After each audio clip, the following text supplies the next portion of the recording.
Bonjour. Alors pour cet exercice, la planning CDI, donc si vous le prenez, vous voyez qu'on vous donne toutes les indications, les marges, les largeurs de colonne et les hauteurs de ligne. Donc là par contre, nous allons le faire comme si nous n'avions aucune de ces informations et essayer de le faire le plus rapidement possible. Donc je vous rappelle une petite chose, il est plus facile de fusionner des cellules que de les scinder.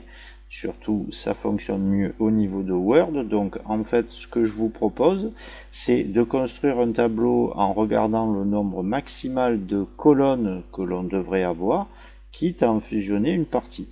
Donc, si vous regardez, pour le matin, j'ai donc une nécessité de 4 colonnes. J'ai aussi une nécessité l'après-midi de 4 colonnes. Et donc, ce que je vais faire, c'est que pour la première partie où il doit y avoir les jours et les dates, de passer aussi par 4 colonnes pour pouvoir après les fusionner. Donc, et pour éviter un quelconque souci, ce que je vais faire, c'est que je vais créer 3 lignes et on va les modifier pour pouvoir construire la totalité du tableau à la fin. Donc, ce que je vous propose, c'est de passer par l'onglet Insertion, de venir ici à Tableau et insérer un tableau. Donc on part sur 12 colonnes et 3 lignes. Ça nous donne déjà quelque chose qui est dans ce genre. Donc on va faire les deux premières ici en hauteur de 1 cm, ici, et on va faire la deuxième ici à 2 cm. Éventuellement on pourra corriger ça à la fin, mais ça a l'air d'être donné quelque chose de sympa. Donc la première étape, ça va être de fusionner les 8 cellules que vous avez là, de fusionner les 4 premières ici pour avoir le matin, les 4 ici pour avoir l'après-midi. Donc ce que je fais ensuite, c'est centrer la totalité des cellules du tableau. Il faudra sûrement le corriger pour ce que nous avons là.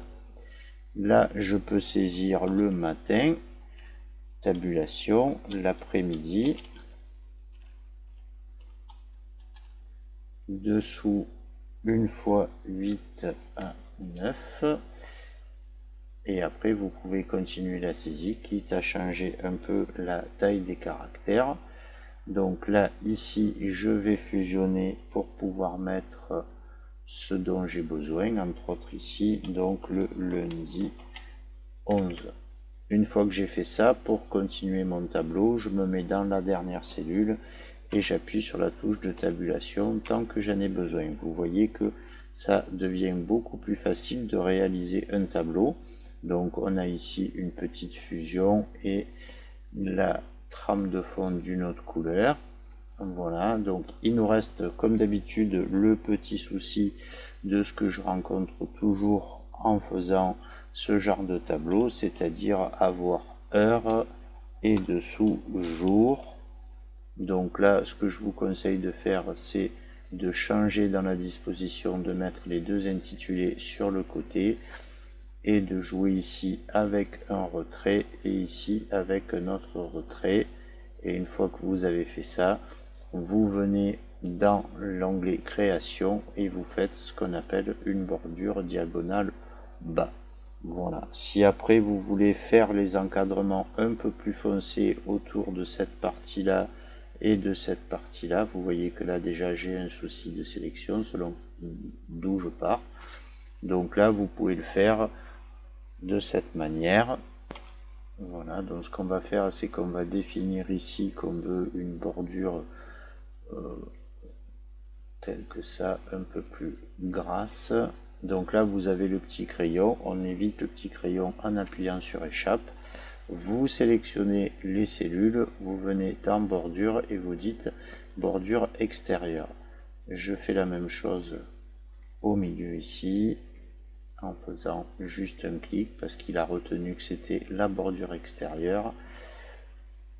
Et un nouveau clic ici, vous voyez que quand je fais pas la bonne sélection, j'ai ici des bordures qui apparaissent là où ce n'est pas demandé. Donc je refais une sélection comme ça et je refais mes bordures. Si je désélectionne, je vois bien que les bordures sont grasses à l'extérieur. Alors pourquoi ne pas avoir suivi ce qui vous était demandé? Parce que le jour où vous aurez besoin de construire un tableau, il n'y aura aucune information, et apprenez donc à regarder et faire quelque chose de très rapide et de très simple. Donc là, le principe, c'était faire, on va dire, 3 colonnes identiques au départ, avec à chaque fois, on va dire, 4 colonnes à l'intérieur. Donc ce qui nous donnait 4 x 3, 12, et je fusionne lorsque j'en ai besoin. Ça sera la méthode la plus rapide pour construire un tableau. Merci et à la prochaine vidéo.